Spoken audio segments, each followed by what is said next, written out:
اجي نشوفوا داك خونا اللي ما عرفت سميتو مونيكا ولا موميكا ولا ما عرفت شنو هو، داك اللي حرق القران مسكين شداتو الخلعه وخرج بفيديو. وما تنساوش تعطوني الراي ديالكم. يلا نشوفوا الفيديو. للأسف اليوم بيان الخارجية السويدية كان بيان معيب، وبيان إن دل على شيء فهو يدل على أنه الخارجية السويدية خرقت القانون ولم تحترم القانون والمحكمة السويدية والدستور السويدي بإدانتها صيدوه. أنا أطالب حزب SD وأطالب رئيس لجنة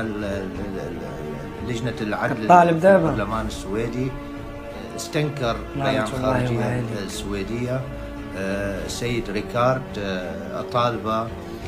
أطالب أيضا الخارجية السويدية بتقديم استقالتها، لأن بيانها شد الخلع بينهم.